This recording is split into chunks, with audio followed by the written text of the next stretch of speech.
तो देखिए, चुनाव आयोग उपचुनाव को टाल नहीं सकते, ये चुनाव आयोग के वकील की तरफ से कहा गया है। आजम खान की सदस्यता रद्द होने का मामला,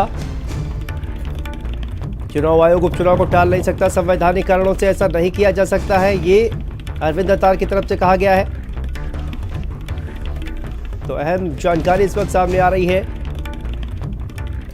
आजम खान की सदस्यता रद्द होने का मामला, चुनाव आयोग की ओर से वकील अरविंद अतार ने कहा चुनाव आयोग उपचुनाव को टाल नहीं सकते, संवैधानिक कारणों से ऐसा नहीं किया जा सकता है। अरविंद अतार की तरफ से यह कहा गया है।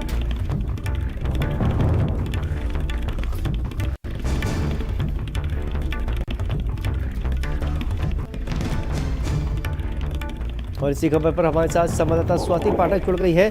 स्वाति, क्या जानकारी सामने आ रही है? अब ये कहा गया है कि चुनाव आयोग जो है वो उपचुनाव को टाल नहीं सकता है, संवैधानिक कारणों से ऐसा नहीं किया जा सकता है। क्या डिटेल सामने आ रही है इस पर? जी बिल्कुल, देखिए चुनाव आयोग के ओर से जो वकील है उनकी तरफ से कहा गया है कि चुनाव आयोग उपचुनाव को नहीं टाल सकते हैं। ये साफ तौर पर सुनवाई के दौरान चुनाव आयोग के वकील की तरफ से कहा गया है और इसके साथ ही ये भी कहा गया है कि संवैधानिक कारणों के चलते ऐसा नहीं किया जा सकता है। यानी जो सुनवाई चल रही है उस दौरान जो सीजेआई की तरफ से कहा गया कि क्या 72 घंटों के लिए गजट नोटिफिकेशन को रोका जा सकता है, उसके बाद जब एक बार फिर से मामले की सुनवाई हुई तो चुनाव आयोग के जो वकील है उनकी तरफ से ये कहा गया है कि चुनाव आयोग उपचुनाव को नहीं टाल सकता है। अब शांतनु देखना होगा कि सीजेआई की तरफ से क्या कहा जाता है, क्योंकि अभी भी सुनवाई इस मामले में चल रही है और उपचुनाव नहीं टाला जा सकता है, ये वकील की तरफ से कहा गया है।